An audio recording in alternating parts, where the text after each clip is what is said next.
Médecin gynéco-obstétricienne à la clinique universitaire de Kinshasa et médecin directeur à la clinique de Zanj-Bovan, le docteur Sandrine Modia Oyanjo renseigne que la médecine est une passion pour elle.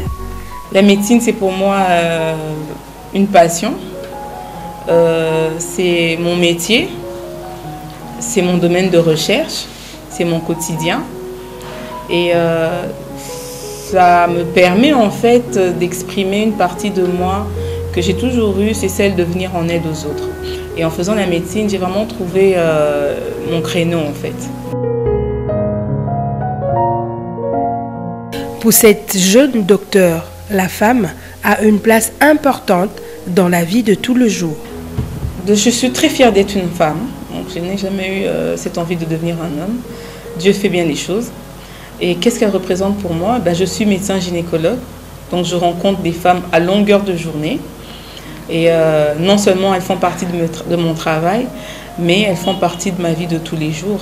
Les femmes, c'est ma mère, c'est mes sœurs, c'est mes petites sœurs, mes tantes.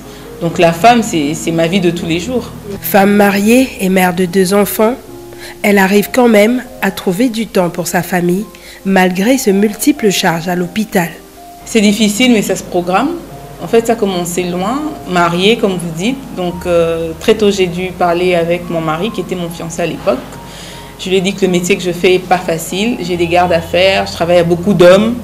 Donc, il faut installer la confiance et puis il faut m'aider. Et c'est ce qu'il a bien fait. Et avec mes enfants, c'est une question de programmation. J'essaye de travailler en sorte d'avoir du temps pour eux. Parce que j'aimerais quand même qu'ils grandissent avec leur maman. Voilà.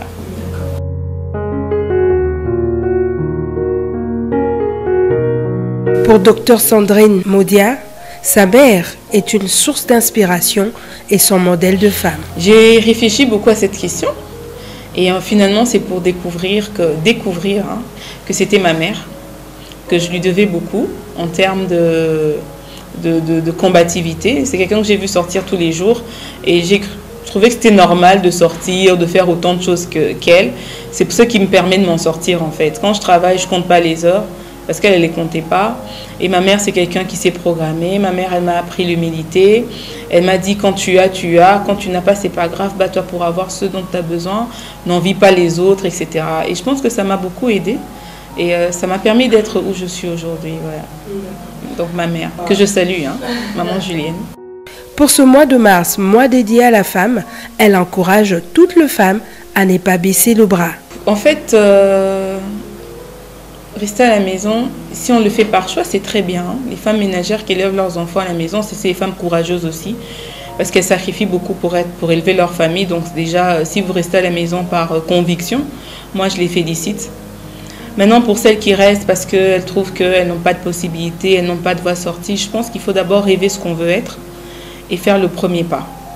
Et donc je les encourage d'abord à rêver, qu'est-ce que tu veux devenir, et on peut tout devenir, comme je vous disais tout à l'heure. Moi j'ai grandi et personne ne m'a jamais dit, même pas mon père, me dire que tu ne peux pas faire certaines choses parce que tu es une fille, tu dois plutôt rester à la cuisine, pas du tout. Donc j'ai pas cette notion-là d'avoir des barrières et tout ça. Moi si je veux quelque chose, je mets les moyens pour les faire, c'est-à-dire je prends mon temps de ma réflexion, je me sacrifie et je me bats pour ce que je veux, donc voilà. Donc elles sont capables de tout, mesdames à la maison, là, sortez, imaginez, rêvez, vous êtes capables de faire ce que vous avez rêvé. Voilà. Son plus grand rêve, c'est d'abord d'aller au paradis et d'être heureuse. Beaucoup de petits rêves, en fait, qui s'assemblent, mais en fait, au fini, je pense que l'essentiel, c'est d'être heureux. Quand vous êtes heureux, je pense qu'on a fait la grande partie de ce qu'on nous avons envoyé faire. Après, il y a des choses qui sont plus matérielles et puis aussi plus spirituelles. Alors moi, si j'ai un rêve, c'est d'aller au paradis, ok, avec toute ma famille. Mais sinon, sur Terre, moi, j'aimerais créer des entreprises, créer des activités qui font que les femmes, parce que moi, je milite beaucoup pour les femmes, que les femmes comprennent que elles peuvent faire des grandes choses et qu'on est en fait l'avenir de ce pays. Voilà, c'est ça, c'est mon rêve, quoi.